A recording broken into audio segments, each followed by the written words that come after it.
her, all those female pronouns things. Joyce?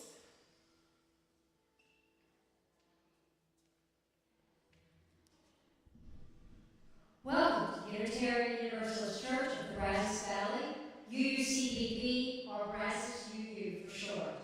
My name is Joyce Linebacker, and I'm your worship assistant today. My pronouns are she and her. We are a welcoming congregation, which means we celebrate and welcome all people of diverse sexual orientations and gender identities. We also strive to welcome people across diversities of race, age, ability, immigration status, and belief. We are also a congregation working for reproductive justice. So whoever you are, wherever you have come from, wherever you are on life's journey, you are welcome here. Our call to worship is from the writer Starhawk. Earth Mother, Star Mother, you who are called by 1,000 names, may all remember we are cells in your body and dance together. You are the grain and the loaf that sustains us each day. And as you are patient with our struggles to learn, so shall we be patient with ourselves and each other. We are radiant light and sacred dark, the balance. You are the embrace that hardens and the freedom beyond fear. Within you we are born, we grow, live, and die. You bring us around the circle to rebirth. Within us you dance forever.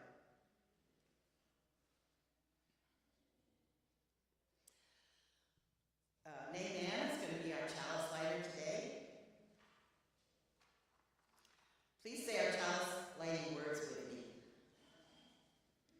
We light the chalice, the symbol of our Unitarian Universalist faith, as a beacon of hope for all who seek justice, dignity, and compassion,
winter was especially harsh.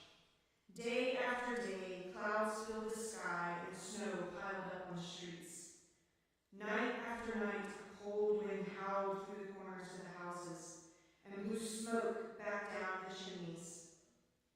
Bridget and Alex grew very tired of staying in the house, for on many days the air was too cold to play outside for very long. Even when they wore their warmest jackets with wool sweaters underneath and snow pants over their jeans and an extra pair of wool socks in their boots, and all the hoods and scarves and mufflers they could put on. When they did go outside, they were so bundled up they could only waddle like penguins, and they were very tired of making snowmen and snow forts. How long will winter last? They asked their mother. Only the goddess knows, their mother said. Where can we find her to ask her? Bridget asked. Their mother smiled. Light a candle on Bridget Eve. Look into the flame with an open heart and wait. Who knows? Maybe she'll come to you. After all, you are named for her. So on Bridget Eve, the two children lit a candle with their mother's help, placed it on the table, and looked deep into the flame. After a while, the flame seemed to grow and grow until it filled the whole room with a glorious light, and a beautiful woman appeared. Her hair was bright as living fire, her face dark as old wood, her cloak golden as a sunbeam. I am Bridget of the Holy Well and Sacred Flame, she said. Why have you called me, my children? Oh, Bridget, I'm named after you, said the little girl. We called you to ask a question. How long will winter last? Alice asked. Winter will last until clean water rises in the sacred well and bright flame burns on every hearth, the goddess said, and then she disappeared. What does she mean? The two children asked. They went to their mother, but she could not say.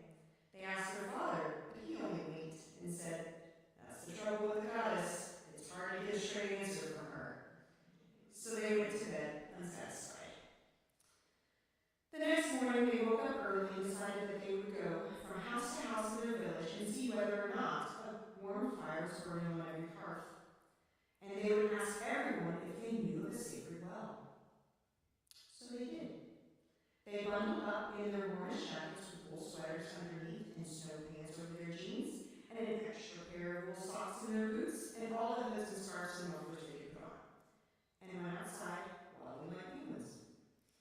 From house to house they went, all through their village. On every hearth, a warm fire burned. And while people were very kind to them and offered them good things to eat and warm things to drink, nobody knew about any sacred well. At last, they visited every house in the village. The only one left was the cottage of Old Man the Dog, which lay across the frozen fields on the very edge of the forest. Nobody liked Old Man the Dog. He was crusty and mean and didn't appear to date very often. And he was a stranger who had come from far away. When children came near his cottage, he yelled at them and shook his big walking stick. And when all the other people in the village were working hard, Old Man the Dog simply sat in his porch, rocking in his old chair and smoking his pipe. Stay away from him, parents told their children. He's a foreigner. He's lazy and dirty and probably dangerous. And the children stayed away. But now, from the very edge of the village, Bridget and Alice could see the roof of Old Man the Dog's house. There was no smoke coming out of his chimney. Surely the goddess couldn't have meant that we were supposed to light a fire on his hearth, Alice said. I'm afraid of him. He'll probably yell at us and shake his stick, Bridget agreed. But still, I think we should go and see if he has a fire. So they did. Wading through the deep snow that covered the fields so thickly, they seemed to be walking in a tunnel as high as their heads. At last they came to Old Man the Dog's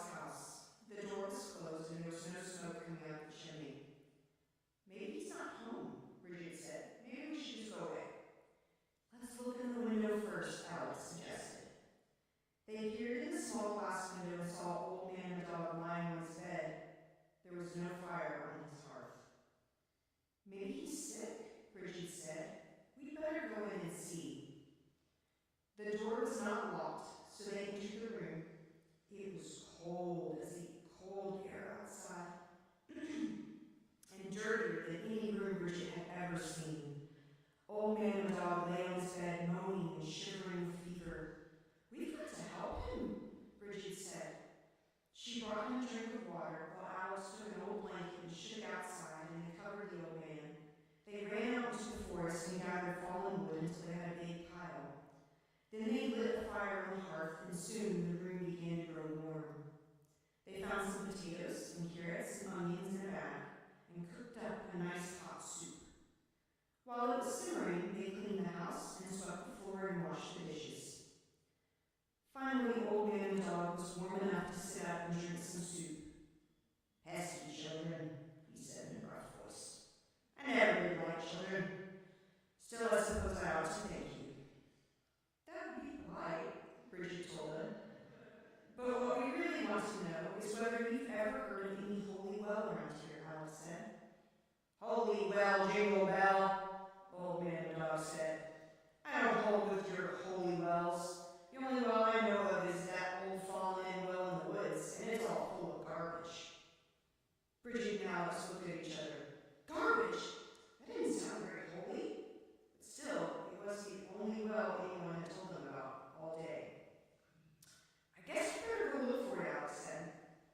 "We'll bring in some more wood before we go, and when we get home, we'll send our mother and father to take care of you." "Don't do me any favors," said Old Man the dog. But they both felt he didn't really mean it. Once again, they bundled up in their warmest jackets with wool sweaters underneath and snow pants over their jeans and an extra pair of wool socks in their boots and all the hoods and scarves and mufflers they could put on, and went outside waddling like penguins. They went deep into the forest, following the openings between the trees. At last they came to a small clearing. In the center was a ring of stones, all tumbled down and scattered. They looked inside and saw nothing but a small puddle of frozen mud, all choked with stones and leaves and garbage. "Could that be the holy well?" Bridget asked. "It doesn't look like much," Alex said. "But maybe if we clear it out a bit, we'll be able to see some water." They began prying up the stones and pulling out big lumps of things, which turned out to be cans and bottles and old rotting papers. Bridget took a big stick to clear away the fallen leaves. Alex took off his mittens and scooped out the mud. And soon, clear water began to rise through the mud. "We can't do much more," Alex said. "It's starting to get dark. We'll have to come back tomorrow and bring a shovel. But at least we've begun," Bridget said. "You've done well," a voice said from behind them. They turned and saw the beautiful woman with hair bright as flame and a face as dark as old wood. "You've begun the work, and that is all that anyone can do." "Is this your holy well?" Bridget asked the goddess. "Yes, it is. A long time ago, the people of the village tended my well carefully, keeping it clean and dressing it with flowers of the spring. But now they've forgotten the way here, just as they have forgotten the law of kindness to strangers. Without the warmth of loving kindness, how can the days grow warm again? And when my clear springs are choked with dirt, how can the rains of spring fall?" "We'll remind them," Bridget promised. "We'll bring everyone out here to finish cleaning up the well. And we'll make sure to keep a warm fire burning on Old Man the dog's heart," Alex added, "even if he isn't a very nice man." The goddess smiled. "Good. You have lit my fire and cleaned my well, and now I will tell you a secret. Inside the heart of every girl and boy is a holy well, full of the waters of love and joy and new ideas. That is the well you must keep clean, because it can easily be choked by hatred and greed and selfishness. And inside you also is a sacred flame, the flame of life. That is the fire you must tend and feed and keep burning, so that you grow to be strong and wise and brave. Will you do that?" "We'll do our best," they promised. "And now will spring come?" Bridget asked. "Spring will come," the goddess promised, and she winked at them. "Spring will come as soon as winter is over." And it did.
so that we can share them in our community.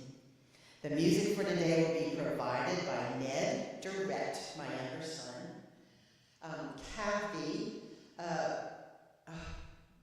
my mind just went blank.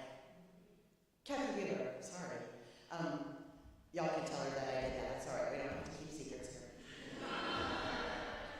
Kathy Wheeler had successful knee surgery on Friday, and she's doing well. So we're all happy to hear that, because knee surgery is a booger. Go ahead.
Goes like this, and I'm going to move my hand so you can see the tune.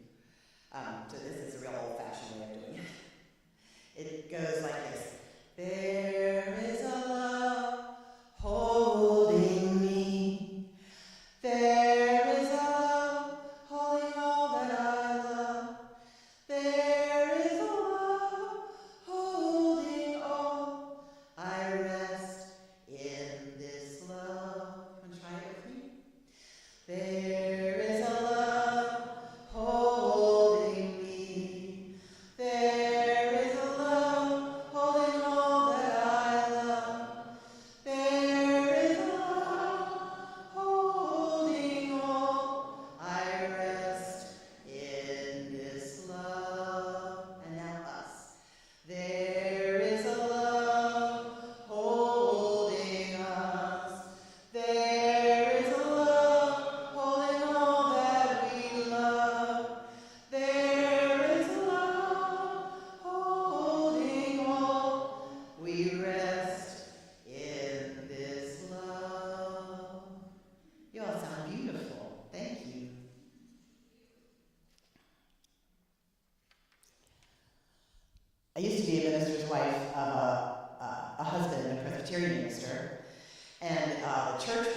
built in 1706 or something like that, very old church, way out in the countryside in South Carolina. And it was called Nazareth Presbyterian Church, and we used to, we went every Sunday because he had to preach and I had to be there. And so one time I was playing hooky from church, and I took a walk outside and went downhill into the woods.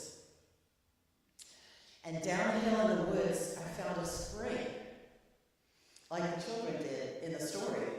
I found a spring and it was all choked with leaves, not beer cans or garbage or anything, but just leaves. And so I started just clearing out the spring and seeing if I could watch the water gurgle up from the ground, because all there was a puddle, And so I cleared out the leaves, and it was such a pleasure to stand down there and watch the spring. It felt as spiritual as church, I'll just say. And a couple of months later, I had a friend who was in the church with me, and we both went down to the spring after church. We didn't play hooky, of course. And we went down to the spring and cleared it out again, because of course the leaves fell. It was in the woods. The leaves fell, and we cleared it out again and stood there and watched it gurgle for a while. And that was really nice. And so every couple of months, a group of us would go down there and fix the spring or clear out the spring and just enjoy the spring that was right down the hill from the church. And maybe that was why they put the church there. We don't know, because in 1700 you needed a spring on your property to make sure you had water. So I have started wondering, this is the feast of Bridget, or Brigid, and she became Saint Bridget in the Irish Catholic tradition. I think they took her sainthood away a couple of years ago, so she just is Bridget now. But she is the goddess of the time of the year when the little lambs are quickening in their mama's bellies. And so she's the goddess of the sacred spring, the sacred well. I have a sacred well in that copper bowl right up here on the table for us. And she's also goddess of fire and flame, so we have a flame also. So we're honoring her with the flame and the water. I think that what Starbuck wrote was right, that there's a well inside each one of us, but I also think that we can find springs of nourishment and inspiration in different places in our lives. And for some of us, it's books, and we just love to read and read and read and read and read, and we feel itchy when we're not reading. And some of us, we like to do art, and art fills our spirit. Some of us like to write music, and some of us like to work out, and some of us like to take walks, and some of us feel our spirits fed by spending time with kids, or by spending time with friends, by going into the woods. And I think a lot of times we let our wells get silted up just because we're busy or we're shy. We don't keep up with our friendships sometimes because we can't really believe that they actually want to be our friends, and we think, oh, I'm just not going to bother them because I don't even know why they like me. And so it's sometimes difficult to reach out and clear the clogs, the silt from whatever spring or well is giving you nourishment. And you end up kind of drying up and feeling like, is this all there is? I study and I work. I'm taking classes or teaching classes, and I could spend all my time doing that and just becoming world-class at it, which might feed my spirit. That would be great. Or I can do something else too. I can unclog the springs. Like maybe when you were a little kid, you loved to go fishing, but you haven't gone fishing in 25 years. Maybe you could just go fishing again and maybe clear out part of that well that fed your spirit. Or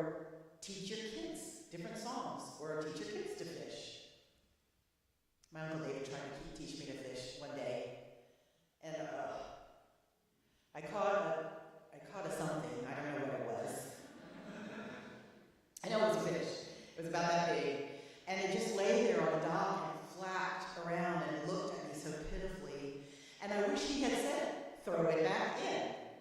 But he didn't. I thought we had to just let it expire there on the dock, and it just hurt my heart so much. I never wanted to go fishing again. But now that I know you can throw it back, I still don't want to hook their anyway. But some people love it, which is fine. Nothing wrong with fishing.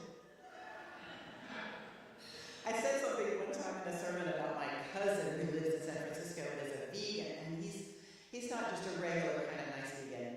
He's a militant, angry, force you to listen to a spiel vegan.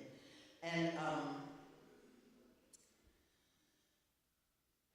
then there were 5 people in the congregation that were convinced that I hated vegans. Which, no, I don't hate. I love vegans. Some of my best friends are vegans.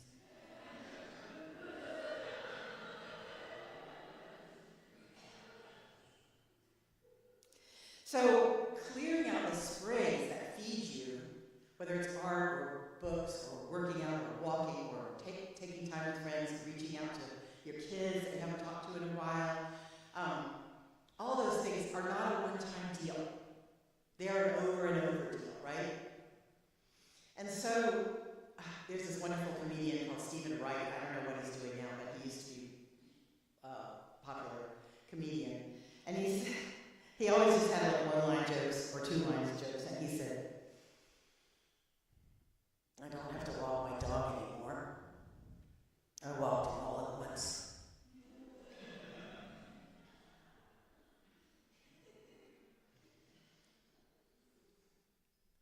And I had been wishing that, like when I was 14, I remember wishing while I was looking at myself in the mirror brushing my teeth, like for 14 years of time.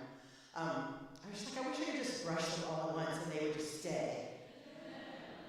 But they don't. You have to do it over and over and over again, which is a good topic for Groundhog Day.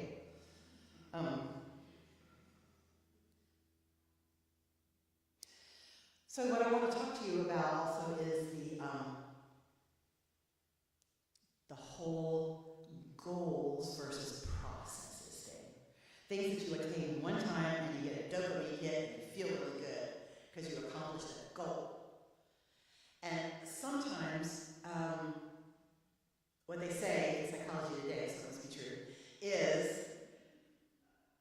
that even writing down your goals gives you a dopamine hit, the same as if you'd accomplished them. Even telling somebody else your goals gives you a dopamine hit as if you had accomplished it. So what they say is don't tell anybody and don't write them down. Just have them in your head. Have one in your head or two. And they say a bunch of little useless stuff like, I mean, I know it was written by a person who is not ADHD, because what they say is, break them down into small, manageable pieces.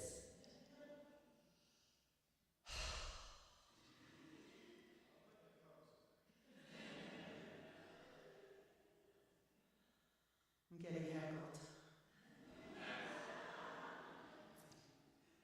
Yeah, break them down, make it into a habit. Duh.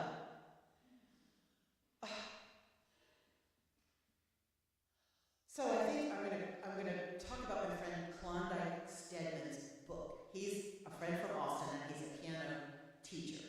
And his pedagogy is that you don't fall in love with the performance of piano.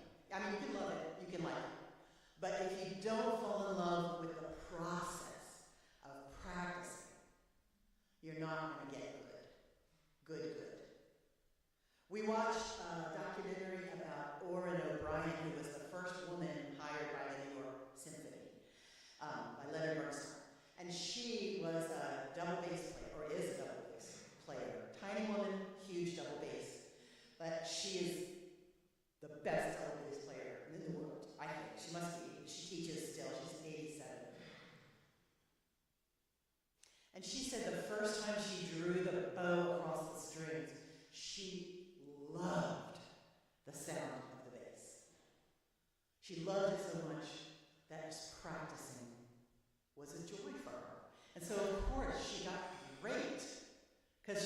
want to do much except just play. Play, and that's how you get great. You all know about the 10,000 hours of practicing something that makes you a genius at it. 10,000 hours. Most of the pedagogues today say talent isn't really a thing. It's more interest. You have an interest in something, and so you do it 10,000 hours, and then you find yourself great at it. I have a grandson, Ned's boy, who's 2, and really from the time before he was 2, he could toss a basketball into his little Fisher-Price thing and make the shot. Ned coached him. He does this in everything. And he's done 10,000 hours now, and he's just like 2 in a couple of months. His first word was dunk. And so you have to fall in love with the process. And if you're in love with the process, then it's harder for you to get discouraged because you just have to do the process more. Does that make sense? So making goals is fine. It doesn't hurt you to make a goal.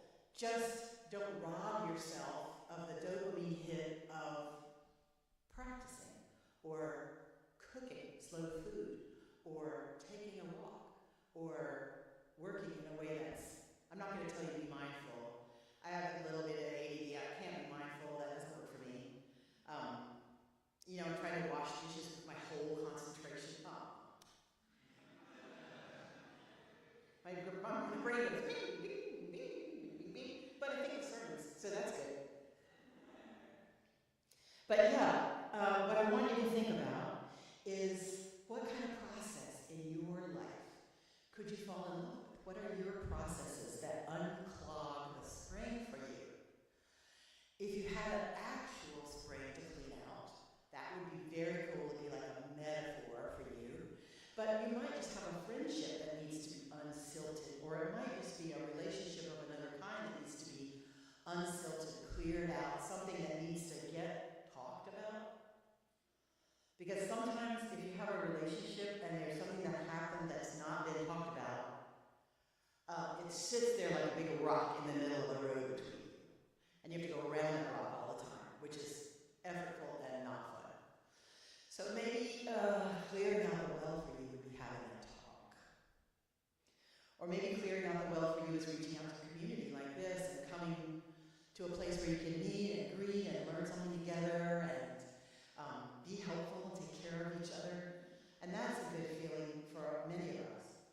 And so, I don't know what your sacred spring is, what your holy well is. But this is a good day to think about what you can do over and over and over again, Groundhog Day, not in the same way, maybe in a different way, but to fall in love with the process. And so, after the benediction, if you want to come up to the sacred well that we're imagining as Bridget's well, you can just dabble your fingers in it. I'm not asking you to make a vow or a promise or anything because that is a setup for feeling bad. But just say, here's what I'm going to notice. Here's what I'm going to pay attention to, the processes in my life. And maybe this particular process, as you dabble your fingers in the water, I'm going to pay attention to in my life. Does that make sense? Great. Thank you for nodding at me. I appreciate that so much. Now let there be an offering taken to sustain and strengthen this place which is sacred to so many of us. Are you supposed to do this, Joyce, or not? Go ahead. No, you go ahead. No, you can finish it. I'll start it, you finish it. I do that. I love it. This is for you. Okay. And this is a community of memory and hope, for we are now keepers of the dream. This church shares the proceeds of the offering plate donation every week to help support important non-profit organizations with which we work. The 4 groups we voted to support with this year's donations are Brazos Valley Blessings, Brazos Interfaith Immigration Network, the Trans Joy Project, and Tiny Hope Village. We vote on this every May at our congregational meeting. Please be as generous as you can.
We give thanks for Ned and for these gifts that we have been given, for those who receive and for each other.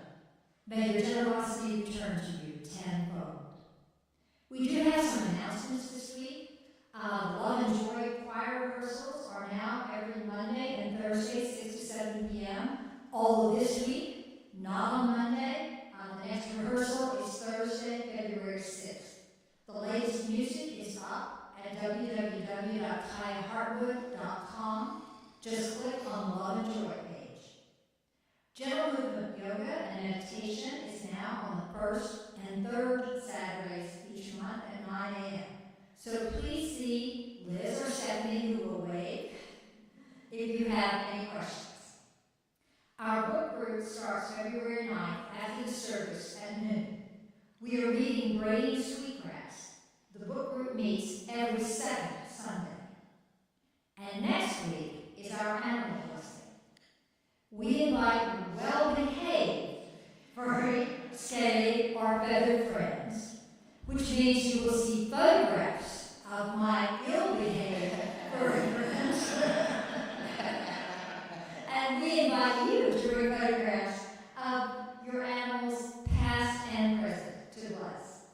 Our Artichokes will be having a bake sale during coffee hour to raise money for the St. Francis Wolf Sanctuary in Minnesota. And now, let us extinguish the chalice. Please join me in doing so. We extinguish this flame, but not the light of truth, the warmth of community, or the fire of commitment. These we carry in our hearts until we gather together again. Please join me in this song if you care to. Remember the way